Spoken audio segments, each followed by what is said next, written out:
Picture this: a dark road, a night sky, and a respected black judge driving his car. Suddenly, he is pulled over by a white police officer. What at first seems like a routine check soon turns into something unbelievable. The judge is accused of murder. This accusation turns everything upside down. Could the justice system he served have turned against him so abruptly?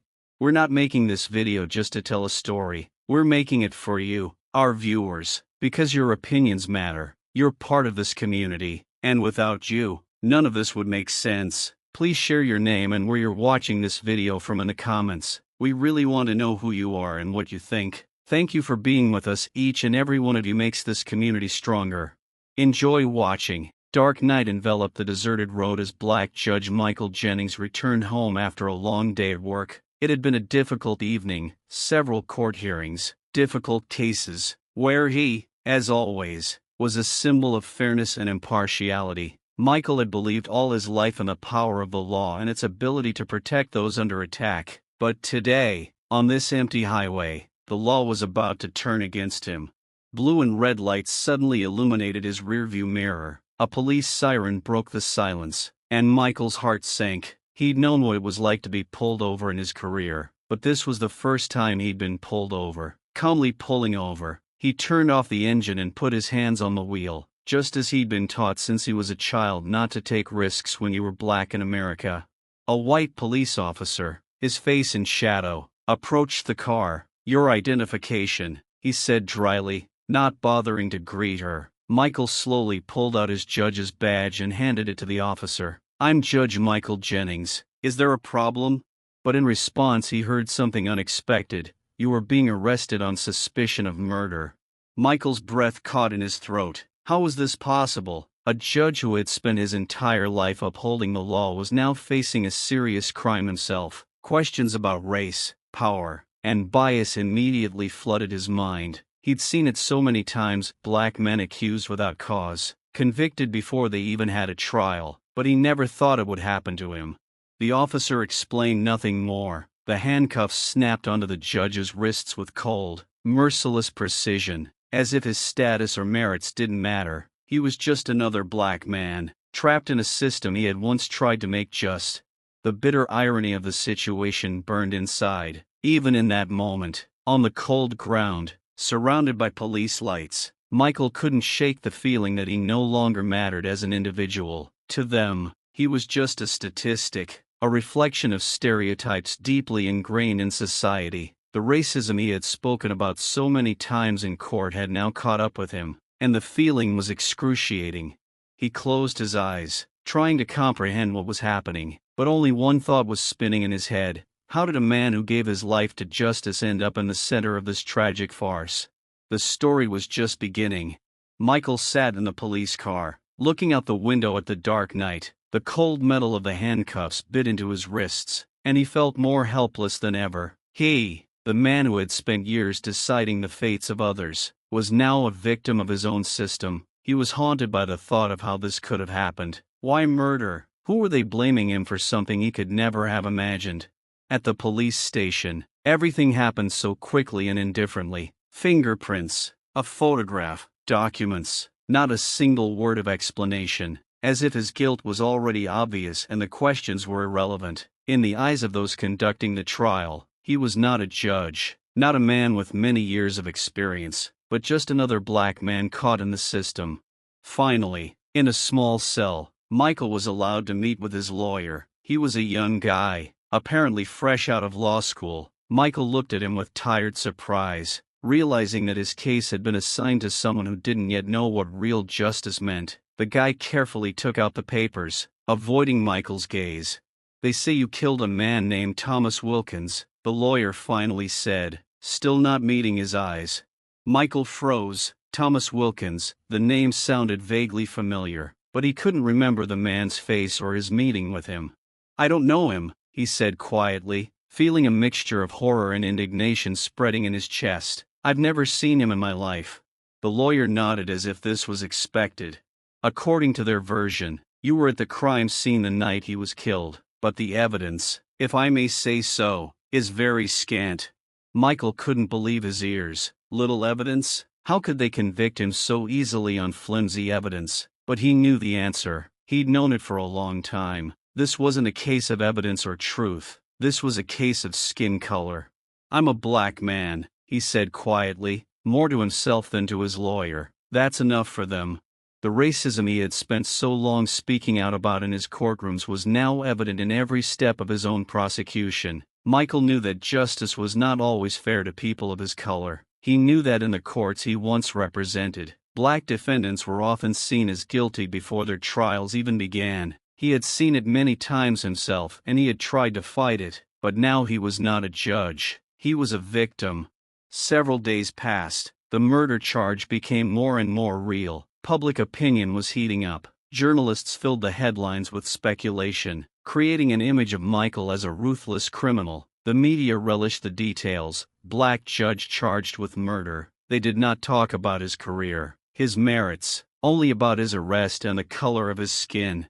Michael heard the whispers among the police officers, saw the looks on his face in the courtroom hallways. He was an outsider to them, a symbol of how the system could turn on you in an instant. It didn't matter that he was a judge. He had become the face of a system that had abused him, just as it had abused countless other black men before him. When the case came to trial, Michael sat in the dock and realized the absurdity of it all. In the room sat his colleagues, people he had known for years, but now they did not see him as an equal. To them, he was already guilty. All he had was his name, which was now being covered in dirt and mistrust. He remembered how he had once stood up for justice, how he had spoken in the courtroom about the importance of a fair trial. But now, the racism he had fought to eradicate had caught up with him. The system that had promised to protect everyone was now using him as a tool to demonstrate its power. Michael knew one thing: no matter what the outcome of this case, his life would never be the same again. Michael sat in the courtroom where he had once administered justice, but now his world had collapsed. He looked at the familiar walls, at the judge whose face he had known for years, but there was no respect or understanding in their gazes, only a cold distance, as if he were not a colleague but a criminal who must be punished. There was a heavy silence in the room, broken only by the rustling of papers and the occasional whisper. The prosecutor began to present his case. His voice was measured, but each argument was like a hammer hitting a rock. They claimed that Michael had been in the vicinity of Thomas Wilkins' murder that night. Cameras had captured his car in the vicinity of the crime scene, but the prosecutor was clever at omitting details, exaggerating, ignoring the logical explanations Michael might have offered if he had been heard. The evidence points to the defendant being the only one who could have committed this crime, the prosecutor said. A black male was found at the crime scene. Witnesses saw his car nearby. He had the opportunity. And although we have no direct evidence, circumstantial evidence points to his guilt. The words "black man" were a sentence in themselves. The entire room understood the subtext. Michael could see it in their faces, the bias that had been building for years, ready to spill over into a guilty verdict. Michael's lawyer, young and inexperienced, tried to protest. He said the evidence was too weak, that there was no direct evidence that Michael was there, that the cameras could have simply caught him on the way, but that someone else could have committed the crime. But no one listened. For the court and the public, the case was already decided. Michael looked at the judge, who didn't look up from his paperwork. It was further confirmation that they no longer saw him as a man deserving of justice. They saw only a stereotype, a black man in a system where race had long been an invisible sentence. Michael thought back to his childhood. He grew up in a neighborhood where such accusations were common. His father would tell him, "You always have to be doubly careful. The system is set up so that you will always be a suspect." He thought that was an exaggeration. Michael believed that if he succeeded and became respected, race would cease to be a barrier. He believed that hard work and dedication could change perceptions. But standing in the dock, he realized that he had been wrong. No matter how successful he was, in the eyes of the system, he would always be a black man. When the prosecutor took the stand, he began to talk about Michael's past, pulling incidents that had seemed harmless out of context but were now turning against him. The slightest mistakes were interpreted as evidence of guilt. Even his commitment to fighting racism and systemic injustice in the courts was presented as evidence that he could buck the system. They made him out to be vengeful, angry, and dissatisfied, all because Michael had spoken out about racism. And here's the kicker: the prosecution insisted that Michael could use his position to cover up his crime. It was the final blow. The prosecutor claimed that the judge, being part of the system, knew its weaknesses and could manipulate the evidence to shield himself from prosecution. It was a lie, but it was a lie that people were willing to believe because it fit their stereotypes. Outside the courthouse, journalists milled about. Every newscast portrayed him as a symbol of his downfall, a black judge convicted of murder. They weren't interested in the truth. They were looking for a sensation. Michael knew that with every newscast, his name would become more and more associated with guilt, and the chance of a fair trial would become more and more remote. But the hardest part was that even people he considered friends were distancing themselves. Colleagues who had previously respected him were now silent. No one came to support him in court. No one tried to help him explain his position. He found himself alone, surrounded by a wall of mistrust and prejudice. When Michael was transferred back to his prison cell, he felt the full weight of the system that was pressing down on him. He, a man who had spent his life fighting for truth and justice, was now trapped in the same system where race could be the basis for sentencing. The world he believed in had collapsed. The racism he had always spoken about had now touched his life in the most painful way. The silence of the cell was deafening. Michael thought about how many other black men like him had been in the same situation, accused without evidence, condemned for who they were rather than what they had done. His story was becoming part of a vast number of similar tragedies. Michael lay on the cold bunk of his prison cell, staring at a gray ceiling that seemed endless. Every night his thoughts returned to the charge that had destroyed his life. The murder he had been accused of was tragic, but even more tragic was how easily he had been found guilty. He was an outsider in the system he had known so well. It was no longer the system he had served. It was the system that had broken him, turning him into a murderer without trial. It all happened so fast. Thomas Wilkins, a white man from a respectable family, was found murdered in his home. The stab wounds, the signs of a struggle, everything pointed to a brutal crime. Michael didn't know the man. They had never met. Their paths had never crossed. But once suspicion fell on him, those facts didn't matter. Michael was declared guilty before the trial had even begun.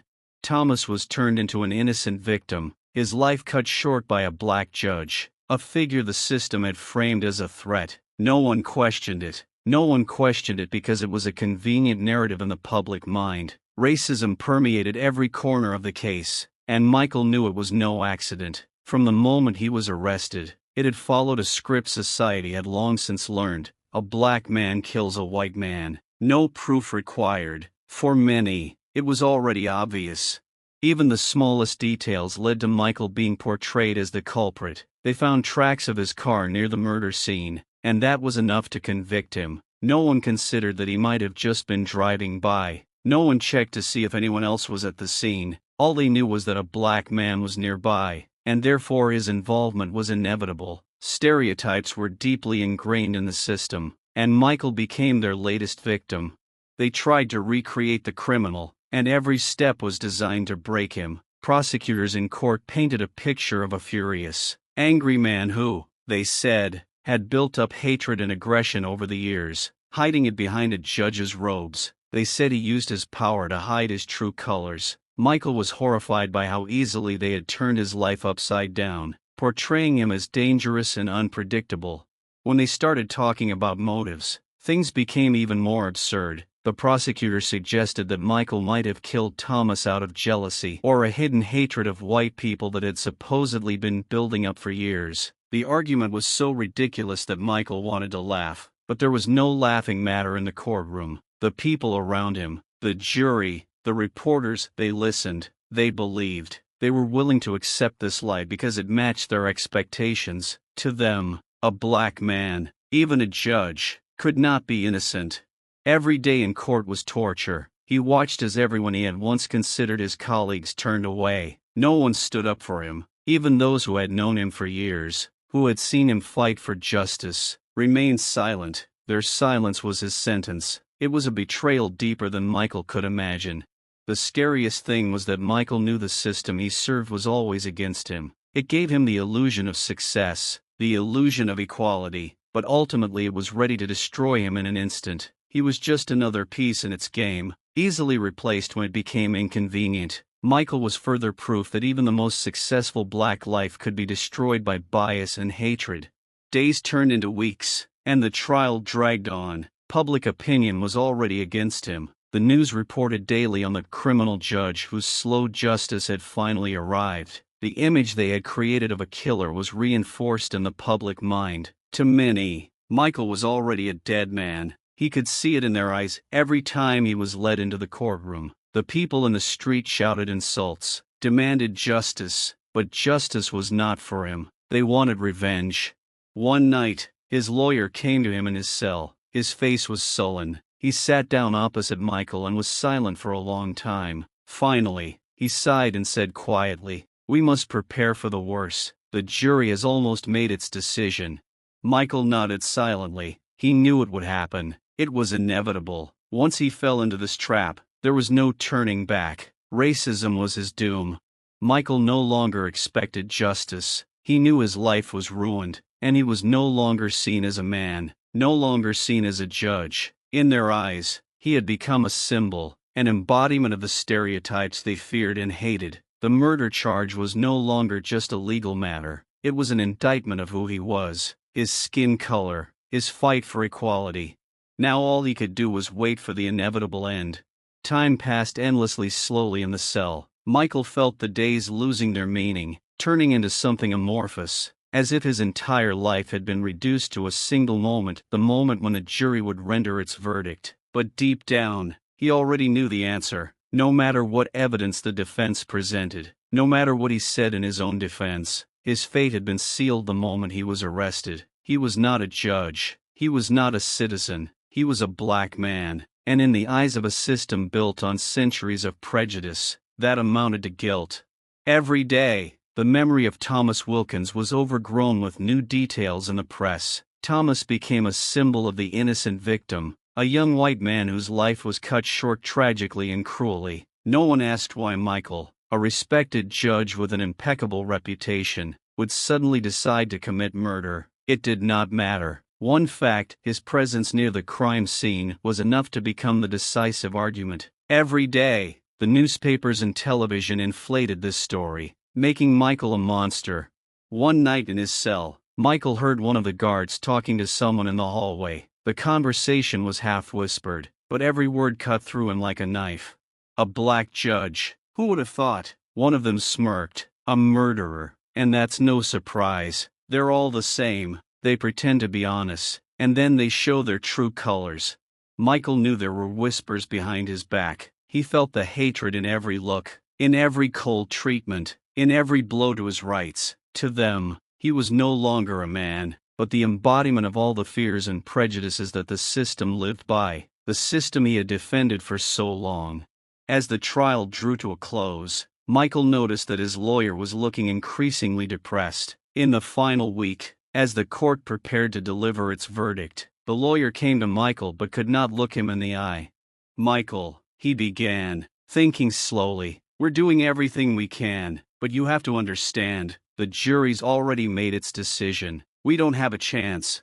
Michael was silent. He had known it all along, but it hurt every time he heard it. He tried to make sense of it all, but there was none. It was as if racism, the shadow that had hung over him his entire life, had finally caught up with him completely. He had always known it was possible, but he had thought his status, his position in society, would protect him. He had been wrong. When sentencing day arrived, the courtroom was packed. Journalists, photographers, onlookers, everyone wanted to see justice punish the fallen judge. The people in the courtroom spoke in whispers, but Michael could sense their contempt and anticipation. They weren't expecting a fair verdict. They were expecting retribution.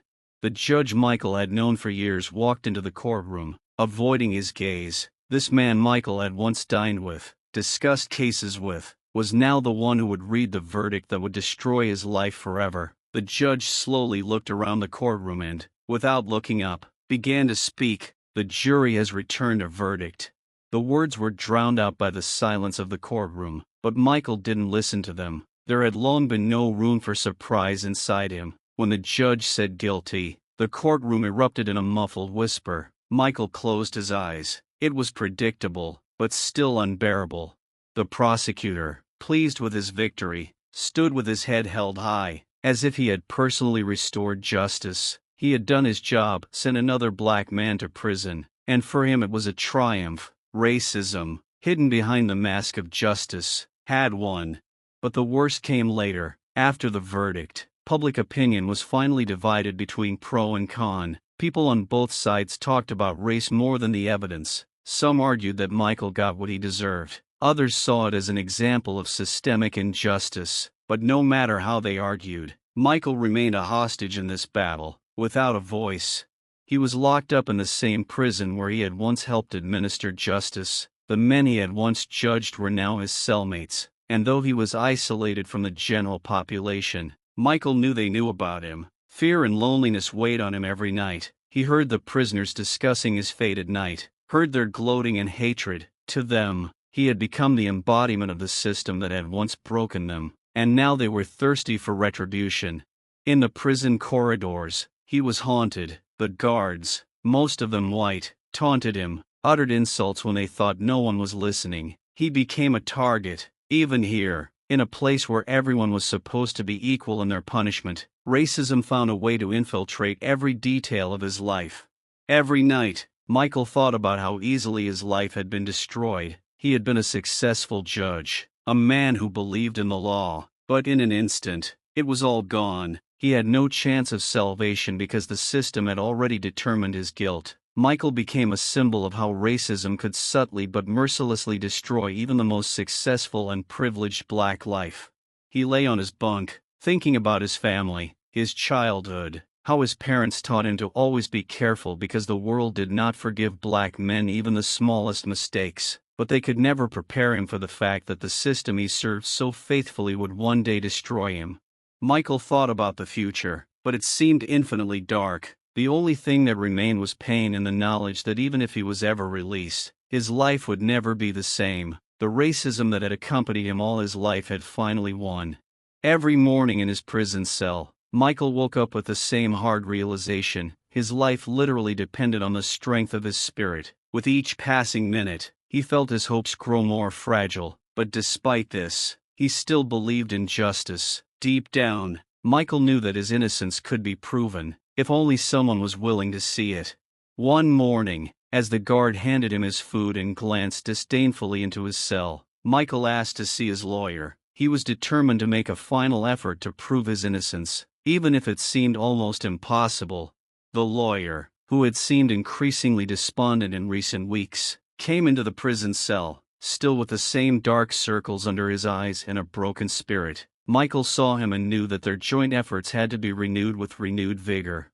"Michael, I understand that you are worried, but the chance of an appeal is—" "No," Michael interrupted. "We can't give up. I know the charges were rigged. We have to try to find a way to prove it. I remember details that could change everything." The lawyer nodded with difficulty. Michael knew that his lawyer, although a good man, was up against a system that was stacked against them at every turn. The lawyer once again focused on the cases Michael had described and set to work trying to gather evidence that might prove his innocence. They began to examine the evidence to see if they could find anything that might help. Michael reminded his lawyer of several things that had been overlooked in the investigation. He talked about what he had seen that night. He tried to remember who could confirm his alibi and who the other suspects might be. But the problem was that the evidence that might have exonerated him had been lost in the noise of loud media and public opinion.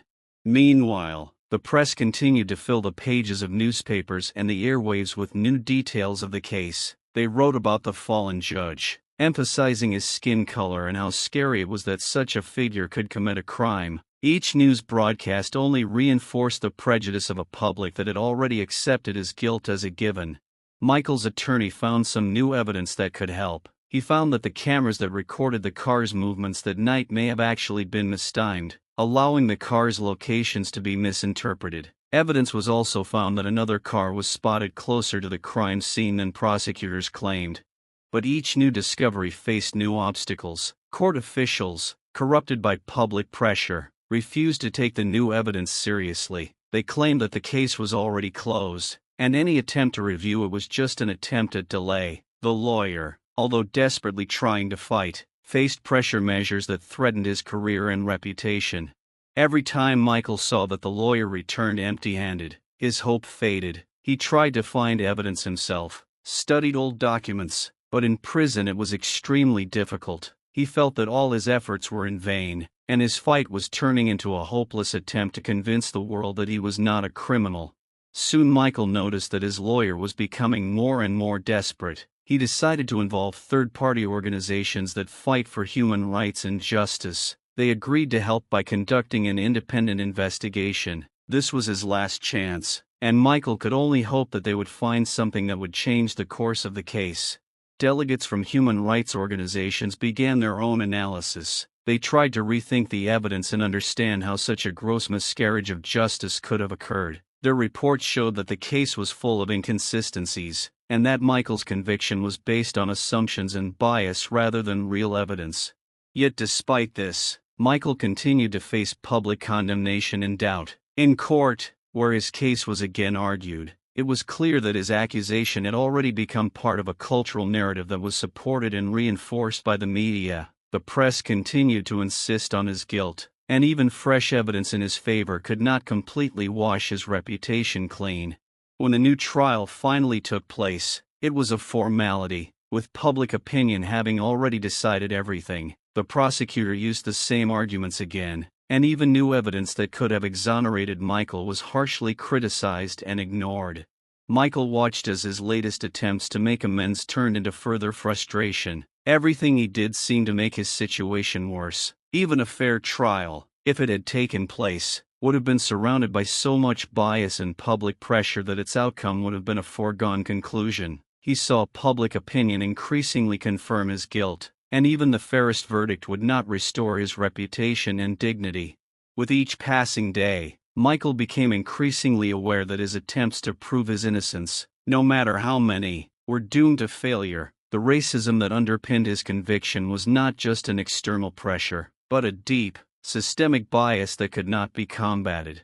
And so Michael continued his days in prison, completely cut off from the world, surrounded by walls that were built not only to keep him in, but to remind him of how racism could corrupt and destroy everything he had ever known. He could no longer fight. His life was subject to a system that was never going to listen to him, and he remained a hostage to the bias that had finally destroyed everything he had. As the trial drew to a close, Michael felt his hopes finally fading as he sat in the courtroom. Despite his best efforts, all that remained was a sense of inevitability. He watched the jury reach their verdict, and it felt like a continuation of the nightmare he had been drawn into. When the judge announced the verdict, everything around him became silent. Michael knew that the decision had already been made before the trial began, that every word spoken in the courtroom was just part of the theater, serving to create the appearance of justice. The conviction was a foregone conclusion, and Michael no longer hoped for mercy. Michael James Campbell, the judge began. You are found guilty of the murder of Thomas Wilkins. The courtroom was filled with a buzz. Some people were speaking, others were applauding. Michael felt his inner world crumbling. He looked at the lawyer's face, which expressed deep disappointment, and he understood that their combined efforts had not yielded results. All their efforts, all the evidence they had collected, all the testimony, had been in vain. That night, when Michael returned to his cell, he overheard one of the guards discussing his case with his colleagues. They're going to convict him anyway, the guards said. It doesn't matter what it is. He's black. That's the way it should be. The words were like a punch to the heart. They seemed to encapsulate the cruelty and prejudice Michael had faced throughout the trial. He had always known that his skin had been a factor in his conviction, but now it was even more obvious. Michael knew that he was not convicted because of the evidence, or his actions, or his deeds. He was convicted because he was a black man in a position of power. The bias and racism that permeated the system left no room for objectivity. He was not given a chance at justice because racism was part of every detail of the case.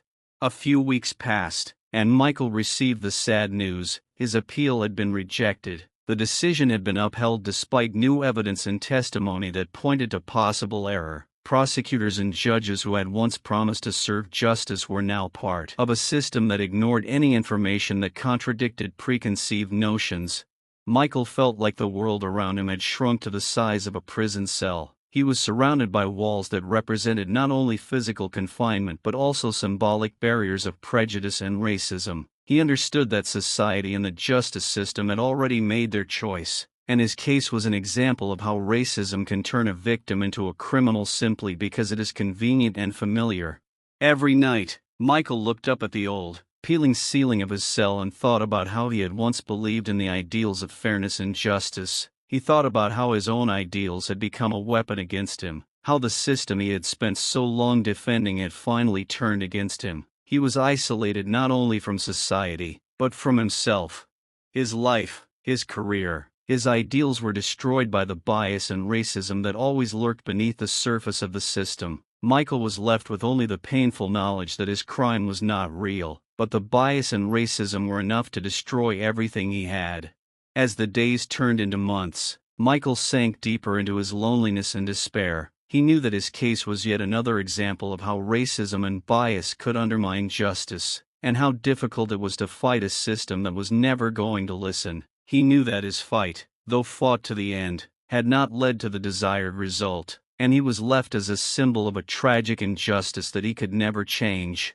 In a dark cell, where Michael faced daily restrictions and loneliness, he continued to fight for his innocence, despite the seeming hopelessness. His lawyer and human rights activists, who still believed in his case, continued to seek ways to appeal his sentence, but every step forward was met with resistance from a system that had already made its decision. One day, Michael decided to take action himself. He knew he had to come up with something extraordinary to break through the wall of prejudice and show that his conviction was wrong. He began to develop a plan to prove his innocence, despite the difficult circumstances. Action plan. Michael decided to focus on a detailed reconstruction of the events of the night of the murder. He turned to his old notes and documents, which included every possible detail related to his alibi and the circumstances surrounding the case. In prison, of course, access to such documents was limited, but he found a way to rewrite them, passing on his ideas to his lawyer and human rights activists. Michael pointed out several key aspects that could affect his innocence. He turned attention on next details. 1. Alibi. Michael proved that he was elsewhere on the night of the murder. He used his notes and evidence to show that it was impossible for him to have been at the crime scene at the time. He pointed out that his location could be corroborated by multiple independent sources, such as electronic records and statements from people who saw him elsewhere. 2. Testing the evidence. Michael tried to prove that the evidence that was used against him could have been tampered with or misinterpreted. He pointed out flaws in the forensic reports, showing that not all details were taken into account correctly. 3. New witnesses. He approached human rights activists to find new witnesses who could confirm his alibi or refute the charges. Michael knew it would take a lot of effort, but he hoped that new evidence could make a difference. Problems and obstacles. But the path to justice was littered with obstacles. When Michael's attorney filed a motion to reconsider the case, he faced a host of problems. 1. Disregard for new evidence. Judicial authorities often ignored or dismissed new evidence as irrelevant, arguing that the case had already been tried and all necessary conclusions had been reached. 2. Lack of public interest. Despite the efforts of human rights activists, Michael's case received little media coverage. The public was still caught up in the fact that Michael had been accused of murder, and few were interested in new details. 3. Prolonged process. Each motion or appeal by Michael and his lawyer was met with delays and bureaucratic obstacles that only made the situation worse.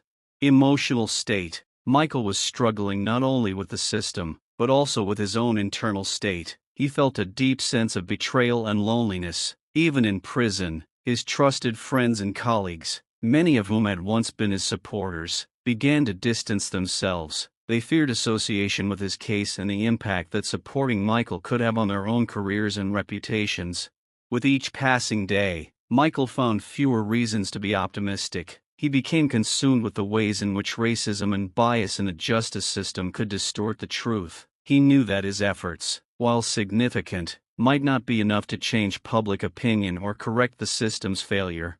New hope, however. One of Michael's final moves was the most unexpected. His lawyer and human rights activists found a new, almost accidental piece of evidence that could shed light on the case. It was a video surveillance camera that accidentally captured a key moment on the night of the murder. The footage showed a car that was not mentioned in the initial reports, which could indicate that Michael was not at the crime scene. This new turn of events gave Michael a new spark of hope. Human rights activists, now in possession of compelling evidence, began a media campaign to draw attention to the new discovery. This renewed public interest in the case, and Michael was eager to see if it could change his fate. However, even with this new evidence, Michael knew that true justice would take a long time. He continued to believe that his innocence could be proven, but he also knew that bias and racism could be stronger than any evidence. At this point, Michael remained in prison, but his spirit was not broken. He continued to fight, hoping that his efforts and persistence could lead to the system that had convicted him finally admitting its mistake.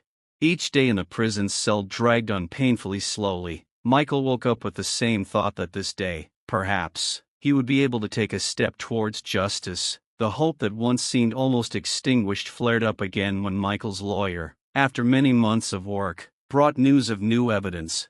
It was a normal morning and Michael was sitting on his bunk, lost in thought, when the lawyer walked into the cell with an important expression on his face. He didn't waste any time and immediately began to speak.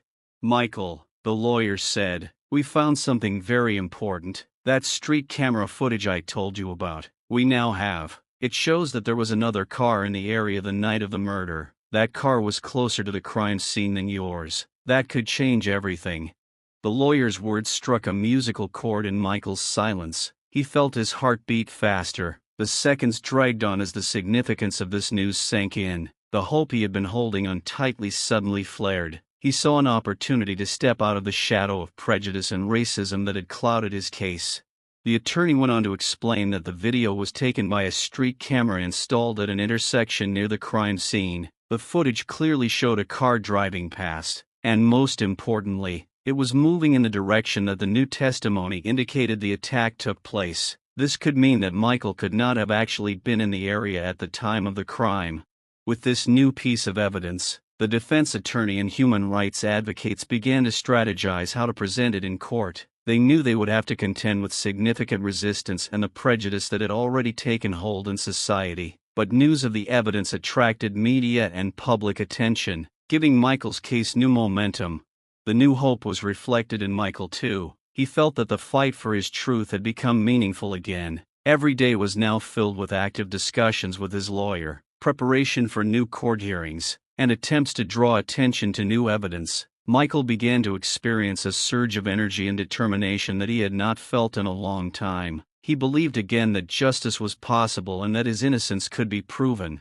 But hope also brought fear. Michael knew that despite the new evidence, his case was still surrounded by a cloud of bias and racism. Public opinion was firmly against him, and he feared that even with new evidence, the court might ignore the truth because of the pressure of public expectations. Michael's attorney worked to make the most of the new evidence. He carefully analyzed the video to make sure every detail was accounted for and to present it in the best possible light. Meanwhile, Michael continued to hope and dream about how his life could change. He imagined the moments when he could walk free, regain his dignity, and get his life back on track. Every court hearing, every statement from his lawyer, and every new step in preparing a new appeal felt like steps toward the light at the end of the tunnel for Michael. He knew he still had a long and difficult journey ahead of him, but with this new evidence, he had a real chance to change things. New hope became a source of strength for Michael. He felt that his fight was not over and that his dreams of justice could become a reality. This belief in the restoration of justice gave him the strength to continue the fight and not lose hope, despite the difficulties and obstacles that still remain along the way. With each new court hearing, Michael and his attorney saw their efforts begin to bear fruit. The surveillance video became a key part of their case, and the attorney used it to cast doubt on the accuracy of the original charges. This new element in the case caught the attention of not only the judicial system, but the public as well. News of his case began to make headlines again, and public opinion began to shift. Michael's attorney, armed with this new evidence, went into court with confidence. He conducted an in-depth analysis of the video, comparing it to other evidence and testimony. During the trial, the attorney played the video in front of the court, showing how the car in the video was in the area of the crime at the time the prosecution alleged Michael committed the murder. He presented evidence that the car could have belonged to another suspect who had not previously been considered in the case. As the defense attorney presented evidence, the atmosphere in the courtroom changed. Testimony and evidence that had previously seemed insignificant now began to form a more complete picture. Witnesses who had initially been silent or underreported began to testify that Michael could not have been at the crime scene. This evidence, along with the videotape, became critical to demonstrating his innocence. Prosecutors, seeing their case crumble under the onslaught of new evidence, began to panic. They tried to refute the video, arguing that it might have been doctored or that the camera data might have been misinterpreted. But Michael's lawyer responded to these attacks with confidence, presenting expert testimony attesting to the authenticity of the footage and its significance. Over the next few weeks, attention to Michael's case continued to grow. The media covered every new development, and civil rights groups began to actively support him. This gave Michael additional moral support and made him believe that public pressure could change the situation in his favor. Meanwhile, in his prison cell, Michael continued to hold on tight. He often thought about how his life had changed since he had been incarcerated. Each new piece of evidence, each new testimony inspired him, but he knew that complete freedom was still a long way off. He prayed that the court would find him innocent and give him a chance to regain his lost years. Finally, the day came when the court made its final decision. Michael sat in the courtroom, his heart beating in unison with every second until the judge began to read the verdict. He felt like every word the judge said could either completely destroy his hopes or give him his freedom. The judge announced his decision. The entire courtroom froze in anticipation as the judge said. The court found that new evidence provided compelling grounds for reconsideration. The charge against Michael James Campbell was found to be erroneous and he was acquitted of all charges. The judge's words sounded like a musical chord of hope. Michael felt tears of joy and relief streaming down his cheeks. He was freed from the charges that had long blighted his life, and he could finally see the light at the end of the dark tunnel. When Michael left prison, a crowd of journalists and the public greeted him with applause and congratulations. The human rights activists and lawyer who had not abandoned him in his difficult moment were there, sharing his joy. Despite the long months of suffering and struggle, Michael felt that justice had been restored. With his freedom restored, a new chapter in his life began. He knew he would have to rebuild what was lost and do everything he could to change the system that had once betrayed him. Michael continued to use his platform to speak out about the racism and bias that had caused his suffering. His story became a symbol of the fight for justice and the importance of combating bias in the justice system. As he gathered the remains of his life, Michael sought to use his experiences to help others who faced similar challenges. He knew that his fight was not only for his own freedom, but for a more just society in which no one had to face such injustice. After Michael James Campbell was convicted, his life in prison began to change inexorably. At first, his existence behind closed walls was filled with emptiness and loneliness. The days in prison stretched out, and every moment reminded him of how his life had been changed beyond recognition. Haunted by the injustice of his situation, Michael tried to find inner strength and meaning in this new existence. Prison life was a real test of endurance. He faced constant pressure from other prisoners, who had different attitudes towards his status and case. Some saw him as an unusual case that had attracted their attention, while others saw him as just another man down on his luck. The systemic mistrust and prejudice he had experienced in the courtroom were replaced by the harsh realism and frankness of the prison world. One of the first lessons Michael learned was the need to be alert and constantly on guard. Prison society was a harsh and uncertain place, where any sign of weakness could cause additional stress and threats. This required him to have an incredible amount of patience and the ability to remain calm despite constant pressure. Relationships with other prisoners were complex. Michael learned to discern who genuinely wanted to help and who was simply trying to take advantage of him. He became more cautious and less trusting. At the same time, he also noticed how many prisoners themselves struggled with prejudice and social injustice, and this gave him additional motivation to continue his fight for justice. The psychological impact of prison life was even more devastating. Michael often faced nights of anxiety, where memories of his false conviction haunted him. These thoughts led into deep reflections on justice, racism, and bias. He often wondered how he had managed to become a victim of a system that was supposed to protect him. His inner world was shaken, and he struggled with feelings of betrayal and loss. However, in this chaos, Michael found inner strength. He began using his time in prison to educate himself about the law and the court process, learning how to appeal his case and how to bring publicity to his situation. He realized that despite his physical isolation, he could continue to fight for truth and justice, taking advantage of every opportunity to educate himself and develop himself. The process of self-reflection and self-education also led to profound changes in his understanding of himself and the world around him. Michael came to understand that his case was not just about himself, but about broader issues of social justice and racism. He became more determined and more focused in his fight for his innocence and for system change. When he was finally given the chance to prove his innocence, he approached that moment with a deep sense of determination and responsibility. He knew that his story could change not only his fate, but also highlight other aspects of the justice system that needed reform. Prison life had changed him, making him more resilient, more knowledgeable, and more determined in his fight for justice. When Michael was released, he didn't just walk free, he walked as a symbol of the fight against systemic racism and injustice. Prison life, despite its devastating impact, had strengthened his resolve and led to profound personal changes that helped him become a voice for those who could not speak for themselves.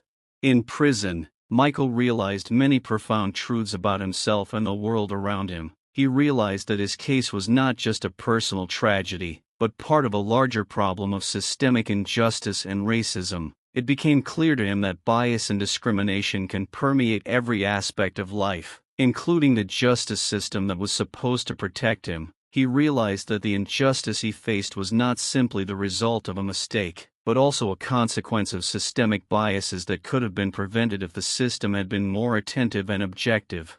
In this confinement, Michael also saw how difficult it is to fight against such a system from within. He faced his own fears and doubts, which at times seemed insurmountable. Prison life taught him that resilience and inner calm become necessary tools to overcome difficult challenges. He realized that physical confinement is only one part of the problem, and the real fight takes place in the mind, in the inner world of a person, where one must find the strength to continue the fight.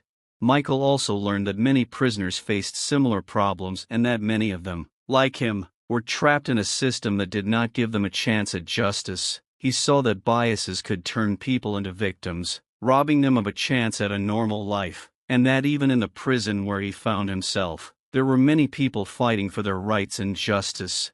In the back of his mind, Michael came to the realization that his personal struggle was part of a larger fight for justice and equality. He realized that despite his own situation, he could use his experiences to bring attention to issues of racism and bias. In this realization, he found his new purpose, to be a voice for those facing the same issues and use his experiences to change the system.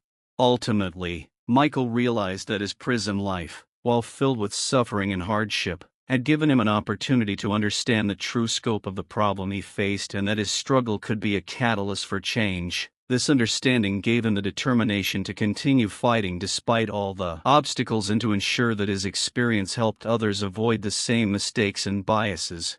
Once Michael is released from prison and has proven his innocence, his return to work as a judge would be difficult, but not impossible. Whether he can return to his former position depends on a variety of factors, including public opinion, legal obstacles, and the internal state of the judicial system itself. Michael has faced devastating consequences from his false accusation, and it has left a mark on his professional reputation. He will have to overcome several significant hurdles to return to the bench. First, he will have to prove that his case has not affected his ability to serve as a judge objectively and impartially. His reputation has been seriously damaged, and public opinion may be divided. Some people will find it difficult to believe in his innocence and the justice of his return to the bench. Secondly, a legal process will be required to reinstate him. This may involve reviewing his professional licenses and fulfilling all the necessary requirements to return to judicial activity. His former colleagues and the bodies responsible for appointing judges will carefully assess his qualifications and professional reputation. These processes may take considerable time and require considerable effort from him. In addition, Michael will have to cope with the personal and psychological effects of his prison life. His internal experiences and awareness of the systemic injustices he has experienced may have changed his perception of law and justice. He will have to ensure that these changes do not affect his ability to carry out his duties impartially and make objective decisions in court.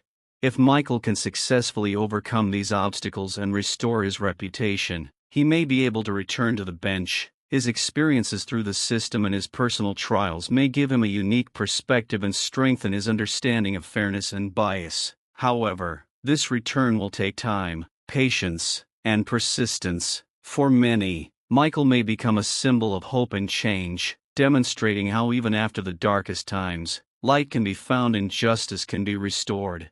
The incident involving the false accusation of murder against Michael James Campbell had a serious impact on his reputation. Even after he was acquitted and released, his image and professional standing remained in question.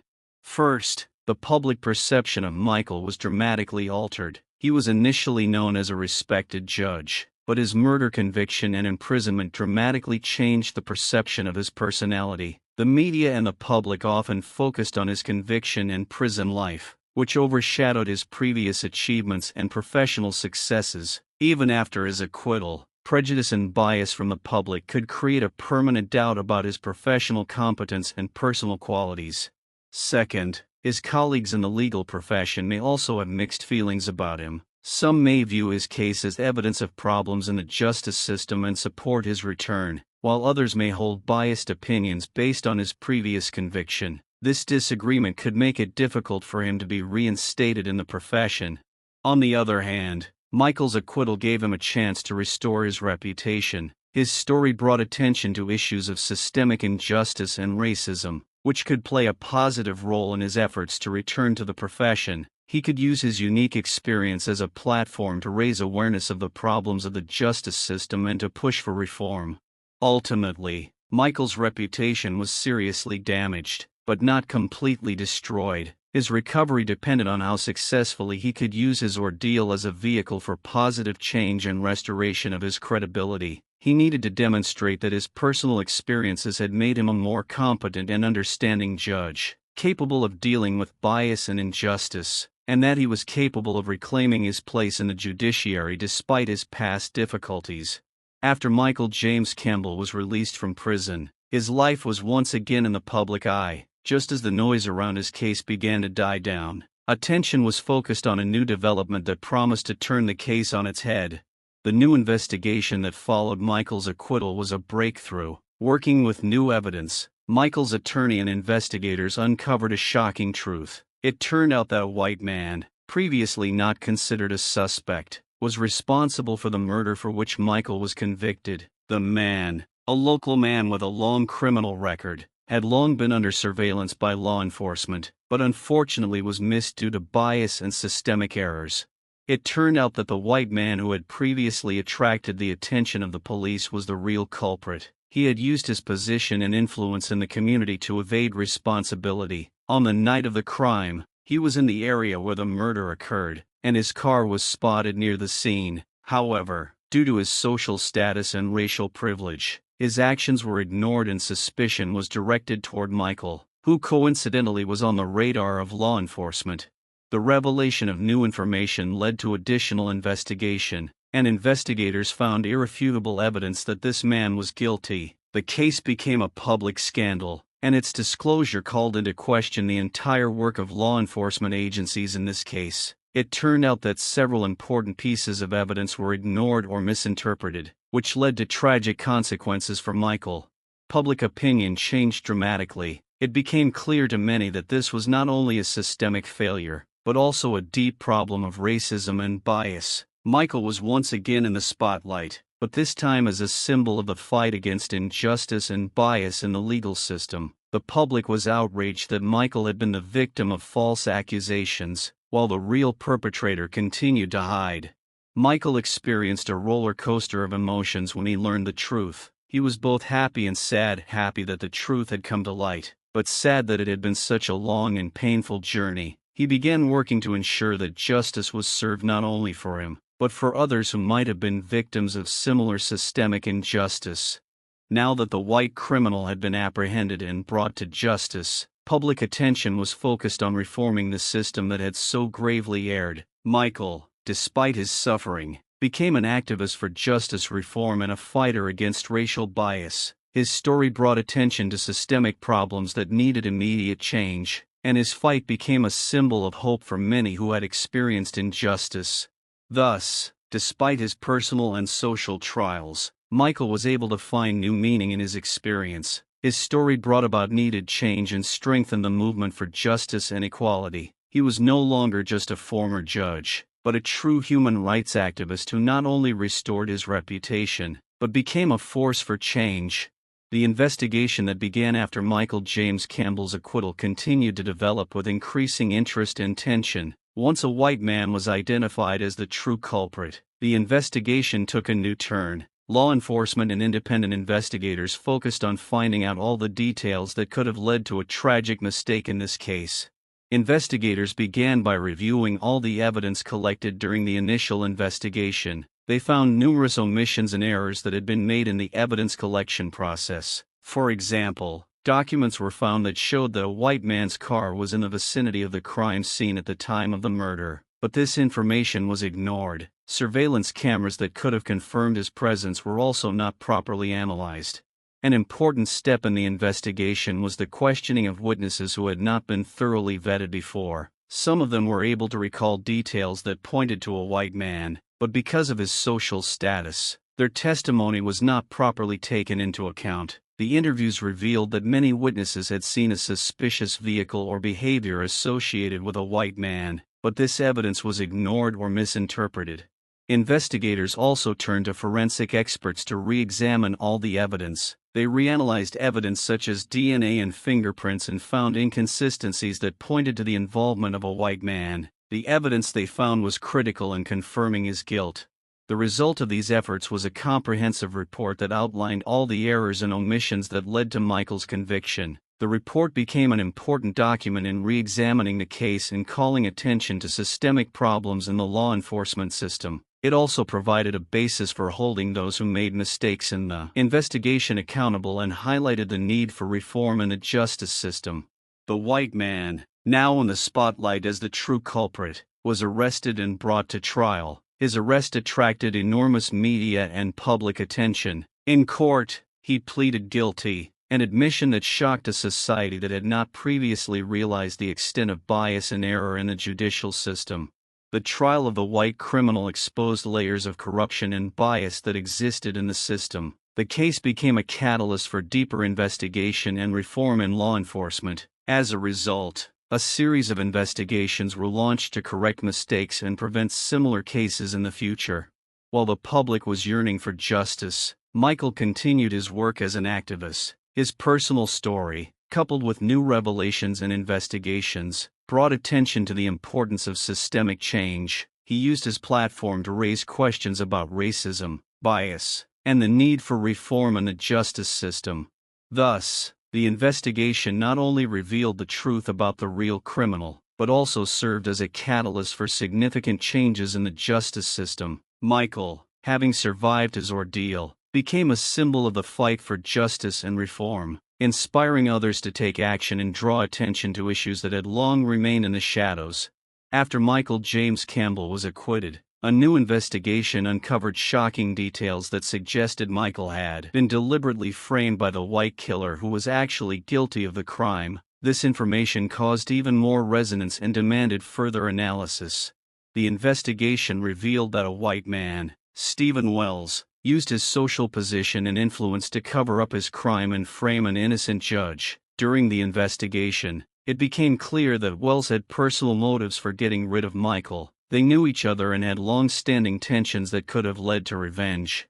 Stephen Wells was known for his connections in local politics and society, which gave him the ability to manipulate the situation. During the initial investigation, he used his influence to divert attention from himself. He created fraudulent evidence, using his access to technology and connections to falsify evidence. One such move was to doctor CCTV footage that appeared to show Michael at the crime scene. These footages were cleverly altered to create false evidence. In addition, Wells bribed several witnesses to give false testimony against Michael. He manipulated their testimony and used fear and threats to force them to agree with his version of events. At the same time, he convinced local law enforcement to ignore alternative versions and evidence that could point to his own guilt.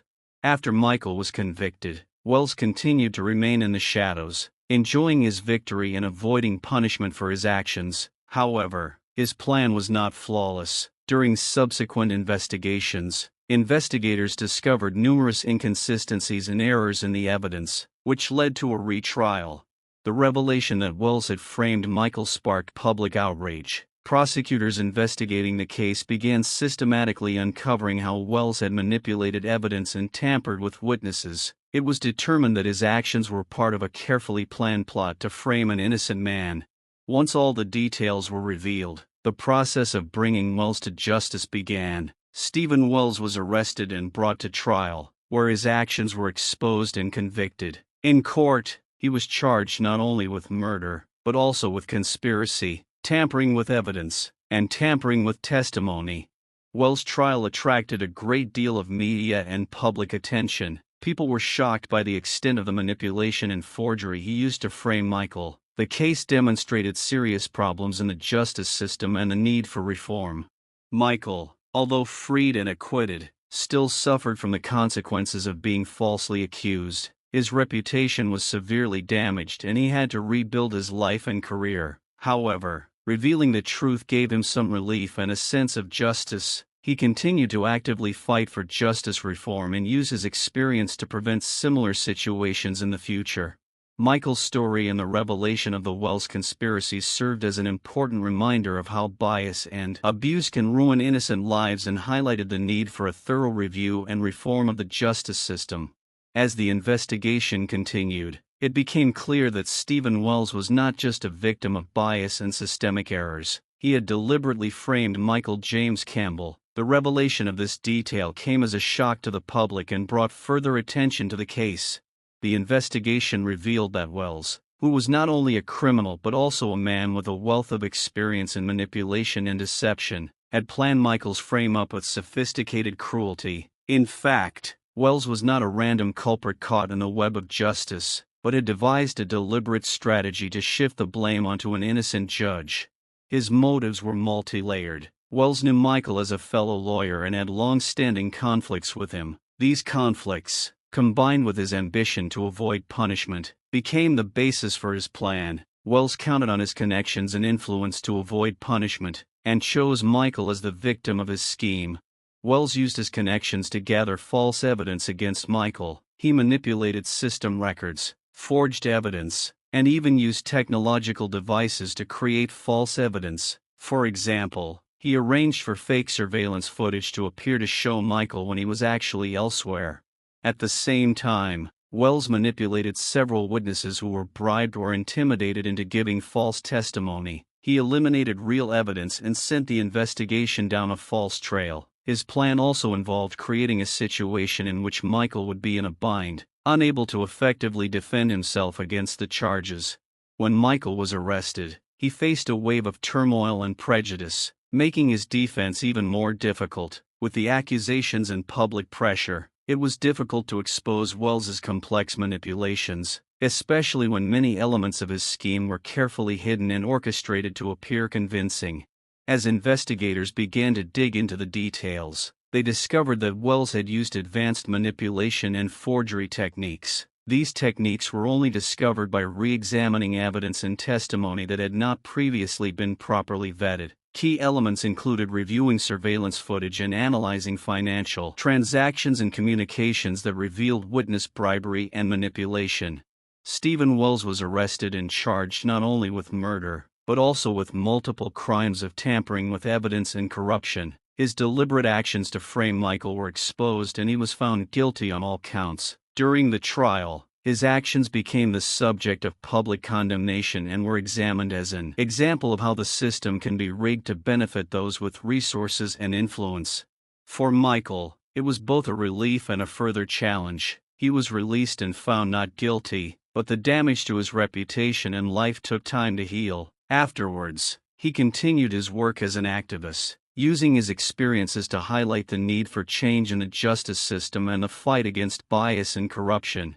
Michael's story and the revelation of Wells' schemes served as important lessons for society, highlighting the need for careful scrutiny of evidence and the need to monitor the actions of those in power. These events became a catalyst for reforms aimed at preventing similar abuses in the future. While Michael James Campbell was in prison, Stephen Wells, the real killer, continued to live his normal life. Hiding behind a facade of normality, he used his connections and influence to remain protected, avoiding suspicion and investigation, even as his crime remained unsolved. Stephen Wells, with certain resources and connections in local politics and business, was able to continue his life relatively unconcerned. He continued to be active in public life and maintained his status as a respected citizen. Publicly, he maintained a reputation for integrity and success, which allowed him to remain in the shadows and avoid suspicion. There were no noticeable changes in his life. He used his financial stability and social connections to manipulate the situation and prevent any signs of suspicion against him. Wells continued to engage in his activities aimed at enhancing his public image, including participation in charitable events and public organizations, which further strengthened his status. However, behind the scenes of his life, there was covert activity. Wells worked to maintain his falsified version of events. He was busy creating false clues and making sure that any evidence that could incriminate him was carefully hidden. He also continued to manipulate people and resources to prevent the truth from being revealed.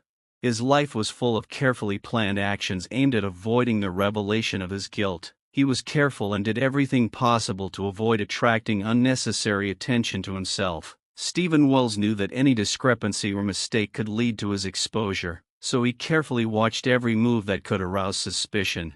But despite all his efforts, he was unable to maintain his mask perfectly. Little inconsistencies and uncertainties gradually began to appear, which eventually became the reason for further investigation. These small details, carefully collected by investigators, eventually led to the discovery of his crime and the exposure of the entire frame-up scheme, which led to the conviction of an innocent man.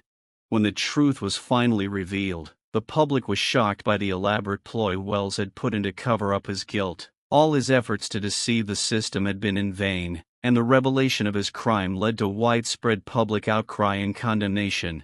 Michael, after his release, faced the challenge of rebuilding his life. While Stephen Wells was held accountable for his actions, his arrest and trial were public events that highlighted the importance of scrutinizing evidence and combating bias and corruption in the justice system. When Stephen Wells was arrested and convicted of the murder that led to the conviction of innocent Judge Michael James Campbell, headlines and reports quickly filled with information about the shocking case being solved. The media began to actively cover not only the crime itself, but also the systemic issues surrounding racism and bias. Local and national news outlets took center stage with stories about how a wealthy and powerful white man was able to use his resources and social status to avoid responsibility for his crime. News headlines often focused on how Wells used racial and social privilege to manipulate the justice system, which became a major topic of discussion. News reports have suggested that racial bias played a key role in how Michael James Campbell was wrongly accused and convicted. Reports have highlighted that while there was no evidence to support Michael's guilt, his position as a black judge made him more vulnerable to charges, and that Stephen Wells was able to use his white privilege to avoid suspicion. Articles and reports also focused on the systemic flaws that allowed Wells to manipulate the justice system. Journalists examined how his connections and social status may have influenced the investigation, and how biases in law enforcement played a role in Michael's wrongful conviction. The focus was on how injustice and racism in the system allowed Wells to escape accountability, and how this highlights the need for justice reform. Many media outlets also cover the public outrage over racial bias that has emerged in light of the case. Columnists and analysts have written about how cases like this raise important questions about fairness and equality in the justice system, especially when it comes to racial minorities. Debates on social media and public forums actively fuel the discussion of racism and bias in the justice system. Activists and advocates use the story to call for reform and draw attention to problems that many saw as systemic and deeply rooted in the justice system. In this way, news reports not only informed the public about the shocking details of the crime, but also became a catalyst for broader discussions about racism and the need for systemic change. The story of Michael James Campbell and Stephen Wells served as a reminder of how bias and abuse can ruin lives and the importance of fighting for justice and equality. The story of Michael James Campbell and Stephen Wells had a difficult but important ending. When the truth about Michael's frame-up was revealed, the public, shocked by the extent of the manipulation and bias, began to demand change. Wells was convicted not only of murder, but also of multiple crimes involving tampering with evidence and corruption. His conviction was a landmark moment for the justice system and a symbol of the fight against racial bias.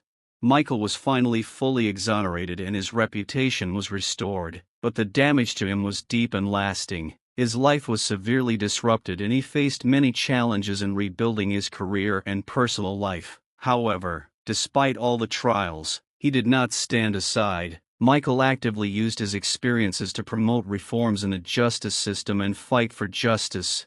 His story became a catalyst for important public and legal debate that led to real change. Reforms to the judiciary and law enforcement to prevent bias and manipulation became part of the legislative process. New measures to review evidence, protect witnesses, and prevent racial bias were introduced to ensure fairer justice for all.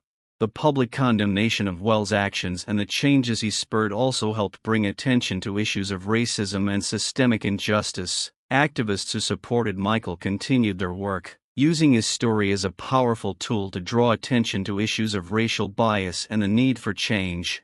Despite his experiences, Michael James Campbell continued his work as an activist, helping others who were facing injustice. His personal experience became a powerful symbol of the fight for human rights and justice reform.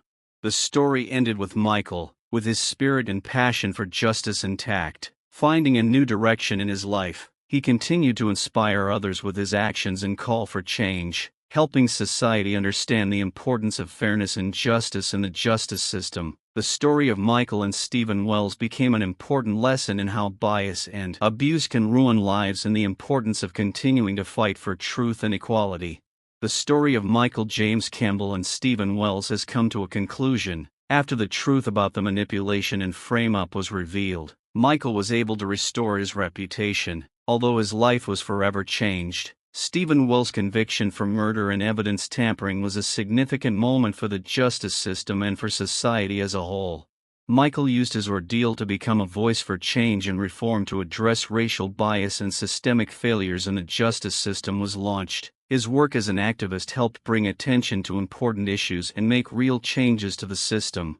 The story, despite its tragedy and painful moments, became a symbol of strength of spirit, the fight for justice and the need for change. Michael continued to inspire others with his actions and calls for equality and fairness, helping society realize the importance of fighting for the truth. Thus ended this complex and dramatic story, a story of betrayal, racism, restoration of justice and personal fortitude. Thank you for staying with us until the end of this difficult and important story. We really want to hear from you. Please share your thoughts in the comments below. Tell us how you feel about the case of Michael James Campbell and how you think racism and bias in the justice system can be combated.